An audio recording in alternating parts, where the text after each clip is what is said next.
So, page 9, you see the chart that a bunch of us are using. This is just a CWA version about linking these things together. So the reality is that as long as we have this wall, and Yvette put barbed wire on the wall, it wasn't scary enough the way I had drawn it. She made sure it was really scary, right, Yvette? So we got barbed wire on top of this wall.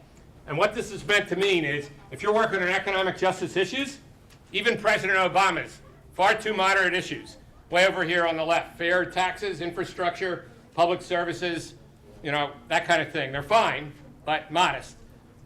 The democracy blocks, everybody knows it, including everybody in the White House. The problem is they don't tell the same story we're telling here. Everybody knows those things cannot be adopted. Everybody knows the system's rotten.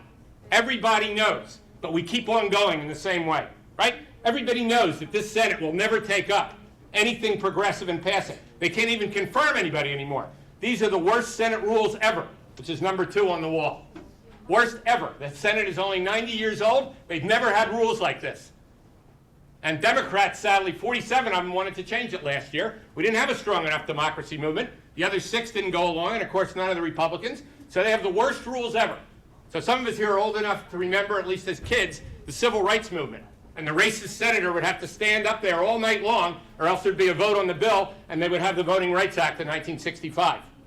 Right? Not now. Put up your hand. They never discussed the Voting Rights Act of 2012. They never discuss, one hand. They never discuss the Employee Free Choice Act. They never discuss, one hand. They never discuss the bill that Nancy Pelosi rammed through the House of Representatives. Actually 400 different bills, but the bill to provide that every employer in this country had to have decent health care. They never discussed it. None of those things got 10 seconds. Yet we just go along, go along, go along. I got a note from a senator today who said, this is the most important election ever. Well, why is that if we have no democracy? So yeah, elections are about choices, and we will vote accordingly. The choices are clear.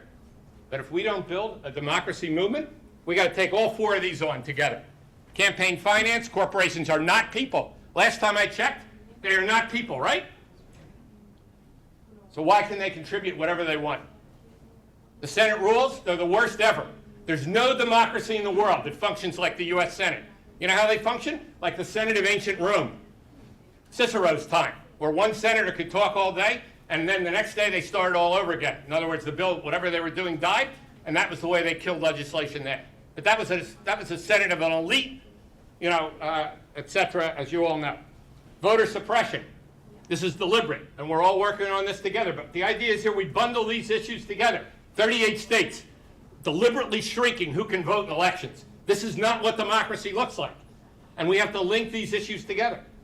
And no path for immigrants. And again, others today will come back to that topic as well. But the idea here is to link together, bundle together, not one at a time, not piecemeal with our own individual group.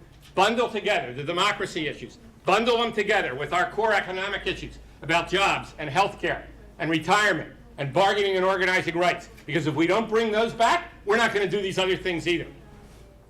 In the spirit of May Day, what is May Day about? That workers can rise up, stand up, fight back, and make a difference. Regardless whether it was 1886, as Judy said, in the fight for the 8-hour day, started here in the U.S., or today.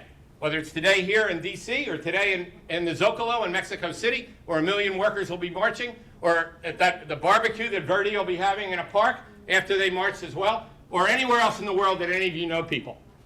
It's about workers standing up and fighting back. And those of us who do this work that I do obviously know that, because that's what we do every day, whether it's Verizon or any of the other fights we're in. Whether it's workers trying to get organizing rights. I got an email a couple days ago from Rosemary Capasa. She's a customer service. She works at the airport in Dallas. 15 years she's been trying with our union to organize at American Airlines. And right now there's supposed to be an election for Rosemary and her colleagues. An election that starts next week. And what is American Airlines doing? In bankruptcy, they have no problem spending hundreds of thousands of dollars with a union buster approved by the bankruptcy judge to see, and a whole panel of lawyers to see if they can stop that representation election from occurring. Because now, for the first time, a majority of those who vote in that election will determine the outcome. Until now, in an airline election for organizing rights in this country, anybody who didn't vote, who was on the list, even if they were dead, literally dead, counted as a no vote. And so for the first time now, these workers who organized for 15 years, 10,000 of them, are trying to get those rights. But the point is that the whole point of the '99 Spring and the whole point of the democracy movements that we can be inspired by is that we have to put ourselves together, not just in a coalition for the moment, but in a much deeper way. We have to figure out, how do we unite these democracy issues, at least these four?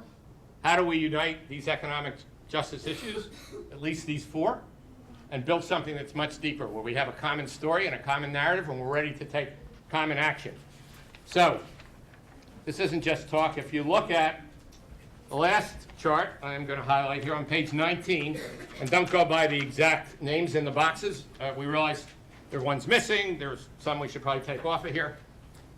Point is that if we do unite ourselves, we can add up, even without like radically changing the minds of people who are totally on the other side. We can build a movement of at least 50 million. And that's the thing that's encouraging, because when you take these issues and you strip them apart, immigrants fighting for their rights, the worst it's ever been. I often tell the story, when people in my families came to this country, there weren't any immigration laws. Everybody forgets that. Nothing. Until the 1920s, there weren't any rules. Anybody who came here, then there was a short path to citizenship, and that was the way it was. And yet, how many people in this country today want to say, oh, they have to be legal like I was or like we were? Well, that's not the way it was. And most people in this country's families came here before them, right? So the real question is not to unbundle these things, but see if we can bundle them together. Link together the civil rights movement with the working class movement, the labor movement like never before, with immigrant rights movements and all the others that are in these charts. Because whether we're environmentalists or students who have the worst, the student loans that are impossible to pay back, we're not going to win these battles on our own. And more importantly, we're not going to win them unless we fundamentally rebuild this democracy. And so, as Judy said, sort of unpacking where we're coming from here at CWA, we're ready to stand up and fight back. We're ready to build a really fundamental movement for democracy that's inspired at least as much by Tunisia as Madison, and that understands that those workers in Germany and us are a world apart. They have health care from the time they're born till they die. They have rights on the job that we can only dream of, that no one has in this country. They have an economy where people are still at least somewhat raising their standard of living. It's not falling. They didn't go through the flim-flam mortgages. And we could go on and on. And we could also, to pick from the global south, pick a country like Brazil, where, as Judy started to mention, we're working with a part of CUT to talk about bank workers in the U.S., because they can't understand why bank workers in Brazil can fight back, stand up, go on strike, raise their wages, and bank workers in this country have no rights, no hope in the current situation, no hope, no rights whatsoever to organize and to do anything at all. So again, the tables are sort of turned, and we're getting workers to realize around the world, not that we're so special, but that we're special together. And that if we can stand up and fight, whether it's multinational companies, like the T-Mobile story, operating all throughout Eastern Europe and the US, or Walmart, where there's fights around the world against Walmart, and they just got nailed for some of the worst corruption ever. Whether it's multinational companies or whether it's governments, where we have to build a movement for democracy and economic justice. The global story is more a part of this than ever before. And what we all share in this room, right, is the notion that the global economy is not just for the bosses, it's not just for the 1%, it's for all of us, and we're prepared to dedicate ourselves in our own way to building this broader movement where we come together for our own fight and also for somebody else's, as we said when we started Jobs with Justice 25 years ago. And if we start doing that, we'll all start winning. Thanks, and Judy, back to you.